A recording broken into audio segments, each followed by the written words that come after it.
नमस्कार दोस्तों, आज हम छठ महापर्व इसकी शुरुआत का तो वैज्ञानिक और सटीक जानकारी अभी तक नहीं आई है, लेकिन आज़ादी के बाद यह और खास करके इधर 20 सालों में इसका विस्तार ज्यादा है। यह किसानों का महापर्व है और यह बौद्ध रीति रिवाजों से जुड़ा हुआ है। ह्वेनसांग 7वीं सदी में जब आया था तो भारत के संस्कृति विरासतों को अपने नोट्स में, अपने बुक में, उसमें कहीं भी छठ पूजा की कोई चर्चा नहीं की गई, लेकिन सूर्य की उपासना अलग अलग आदिवासी संस्कृतियों में प्रकृति पूजा के बारे में अल बरूनी जो अरबी यात्री थे, खोज यात्री थे, वो भी अपनी किताब में छठ के बारे में कहीं भी कोई जिक्र या चर्चा नहीं की है। अगर इसको देखें, छठ पर्व सांस्कृतिक और अनुष्ठानिक रूप से बौद्ध धर्म से जुड़ा हुआ है, क्योंकि इसके जो संबंध है और पूजा करने का, अनुष्ठान करने का, यह बौद्ध रीति रिवाजों से जुड़ा हुआ है। घाटों पर बने जो वेदी है वो बौद्ध स्तूप से मेल खाता है, जिसे सिरसौता या मनौती स्तूप कहा जाता है। दूसरा, प्रसाद के रूप में तला पदार्थ जिसे ठेकुआ, नए चावल का प्रसाद होता है। इसमें मौसमी फल, नींबू, मूली आदि कई मसाले का नया रूप प्रयोग होता है। ठेकुआ में भी अगर हम देखते हैं, ठेकुआ जो ठोक के बनाया जाता है आटे और गुड़ का, उसमें जो चिन्ह होता है उसमें एक तरफ 8 लाइन का धर्म चक्र और दूसरे तरफ पीपल का पत्ता का छाप होता है, जो अष्टांगिक मार्ग और महात्मा बुद्ध का प्रतीक माना जाता है, क्योंकि पीपल के पेड़ के नीचे ही बोधिसत्व प्राप्त किया गया था, ज्ञान प्राप्त हुई थी, जो बौद्ध धर्म का प्रतीक है। जो इसका मनाया जाने वाला जो क्षेत्र है वह मुख्य रूप से जहां बौद्ध तीर्थ स्थल हैं या महात्मा बुद्ध के से जुड़े हुए हैं, उसी क्षेत्र में यह ज्यादातर दिखाई देता है। अगर यह वैदिक पुराणों से जुड़ा हुआ होता या उनके पर्व होते तो यह पश्चिमोत्तर इसका उद्गम स्थल या मनाया जाने वाला क्षेत्र होता, लेकिन यह नेपाल के तराई क्षेत्र, बिहार, बनारस के आसपास, पूर्वी उत्तर प्रदेश, पश्चिम बंगाल के पश्चिम क्षेत्र, झारखंड, इन्हीं सब क्षेत्रों में यह ज्यादातर मनाया जाता है, जो गौतम बुद्ध ने अपना जीवन व्यतीत किया और उपदेश दिया। इसमें जो शब्दावली है, नहाए खाए, डाला, सिरसौता, अगरौटा, ठेकुआ, यह सब पाली भाषा से जुड़ा हुआ है और पाली भाषा की है। और दूसरी बात कि इसमें कोई भी ब्राह्मण को बुला करके नहीं करवाया जाता है। स्वयं महिलाएं और पुरुष इसमें स्वयं पूजा संपन्न करती है। यह 4 दिवसीय जो पर्व है, इसमें कहीं भी पंडित पुरोहितों का रोल नहीं होता है। इसको पर्व ही नहीं कहा जाता है, महापर्व कहा जाता है। जो महामाया बुद्ध के जो जैविक माता थी, अब पालन पोषण करने वाली भी महाप्रजापति थी, उनकी माँ थी, इसलिए इस पर्व को महापर्व के नाम से जाना जाता है। यह मुख्य रूप से आजादी के बाद बौद्ध धर्म के प्रसार और बौद्ध धर्मावलंबियों को अपने जाल में फंसाने के लिए इसमें पुराणों और रामायण महाभारत में के कई प्रसंगों में इसे जोड़ दिया गया है और बौद्ध धर्म के सिद्धांतों और अनुयायियों को समाप्त करने के लिए अपने जाल में फंसाने का साजिश रचा और इसे आस्था से जोड़ दिया गया, वैदिक रीति रिवाजों से जोड़ दिया गया। कहा जाता है आस्था ही अंधविश्वास को जन्म देती है। लोगों को ये फंसाने के लिए मनुवादियों ने इसे अपने कई ग्रंथों में प्रसंग के रूप में जोड़ा है और पूरे साजिश के तहत प्रकृति पूजा को अपने वैदिक रीति रिवाजों से जोड़ा। बौद्ध धर्म में प्रकृति और वैज्ञानिकता के नजदीक यह उनका जो सिद्धांत है वो प्रकृति के नजदीक है, इसलिए यह प्रकृति की पूजा है। सूर्य प्रकृति है और सूर्य का अस्तित्व ही इस पृथ्वी के अस्तित्व का कारण है। जितने भी जीव जंतु हैं सूर्य के ही कारण अस्तित्व में है, इसलिए कई संस्कृतियों में, कई क्षेत्रों में इसे पूजा जाता है। कई आदिवासी संस्कृतियों में नदी, पहाड़, झरने, पेड़ पौधे पूजे जाते हैं। और भारत का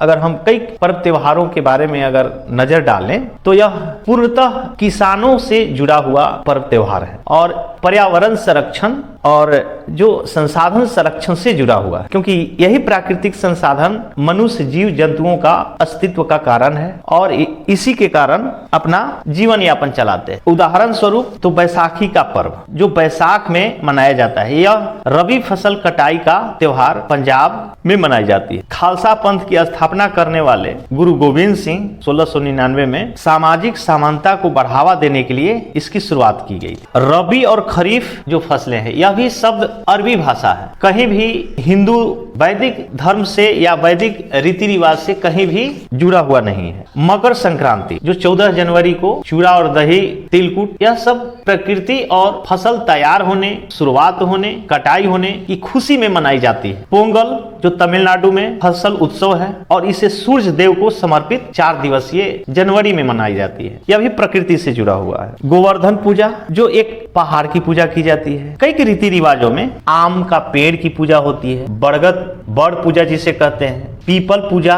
तुलसी पूजा, केला के पौधे का पूजा, कई नदियों को नीम की पूजा, इमली की पूजा, अलग अलग संस्कृतियों में अलग अलग पेड़ पौधों को संरक्षित करने के उद्देश्य से, उसे बचाने के उद्देश्य से पर्व त्योहार इजाद किए गए हैं। दिवाली भी खरीफ के अंत का एक जो दिवाली त्योहार मनाई जाती है, दीपोत्सव, यह खरीफ फसल के कटाई की शुरुआत के उत्सव है। होली भी रबी फसल के कटाई का उत्सव है। ईतू पूजा जो पश्चिम बंगाल में बुआई के मौसम की शुरुआत है और रबी की बुआई की शुरुआत करने के लिए ईतू पूजा की त्योहार मनाई जाती है। सरहुल जो झारखंड, बिहार, उड़ीसा, इन सब क्षेत्रों में साल वृक्ष के पूजा किया जाता है। आदिवासी बहुल क्षेत्र जो मार्च बसंत उत्सव के रूप में बसंत आगमन के उपलक्ष्य में चैत में मनाया जाता है। बिहू जो असम में 3 बार यानी तीनों जो फसल है, जायद, खरीफ, रबी, 3 बार मनाई जाती है, अप्रैल, जनवरी, अक्टूबर। मणिपुर में सिरुई लिली महोत्सव मनाया जाता है। लिली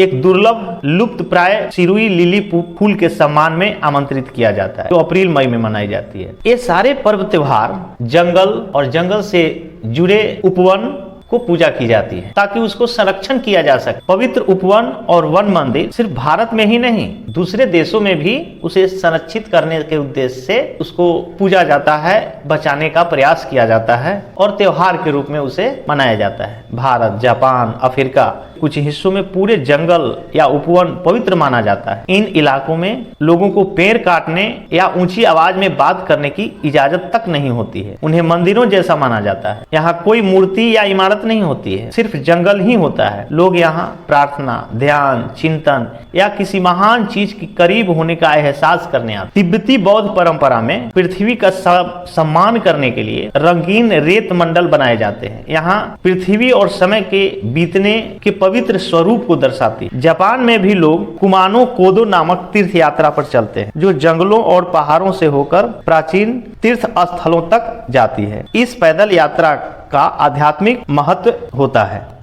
हर कदम पवित्र भूमि के सम्मान का प्रतीक है। पेरू में भी कुछ लोग ऊंची पर्वत चोटियों से सूर्य देवता इंती की पूजा करने की प्राचीन इंका रीति रिवाजों का पालन करते हैं। इस तरह हम देखते हैं कि जितने भी पर्व त्योहार हैं, इन सब पर्व त्योहारों में प्रकृति और प्रकृति के जो घटक हैं, जल, जंगल, जमीन, हवा, पानी, सूर्य, पूजा जाता है और इसे संरक्षण करने का इसमें रीति रिवाज होता है। लेकिन भारत में इन सारे रीति रिवाजों को ब्राह्मणवादियों ने अपने लाभ के लिए, अपने एटीएम बनाने के लिए इसको धर्म और आस्था से जोड़ करके और अपना लाभ कमाने का रीति रिवाज शुरू कर दिया गया है। हमें कोई भी पर्व त्योहार वैज्ञानिक और तार्किक रूप से उसको परखने, समझने की जरूरत होता है और समय बीतने के साथ उसमें कई अंधविश्वास पैदा भी हो जाता है, उससे बचने की जरूरत होता है। ये छठ महापर्व पूर्णतः किसानों का प्रकृति से जुड़ा हुआ है और यह प्रकृति संरक्षण, मन की शुद्धता, पवित्रता और सफाई, घर की सफाई, तालाब की सफाई, जल स्रोतों की सफाई, गली मोहल्लों की सफाई, यह पूर्णतः प्रकृति से जुड़ा हुआ है, प्रकृति के संरक्षण से जुड़ा हुआ है, किसानों से जुड़ा हुआ है। यह अंधविश्वासों और पाखंडों का केंद्र नहीं रहा है। ये इधर 50 सालों में इसमें पाखंड इतना भर दिया गया है जो पंडितों और पुरोहितों के द्वारा साजिशन इसे अपने लाभ के स्रोत के रूप में बनाया गया। थैंक यू, धन्यवाद।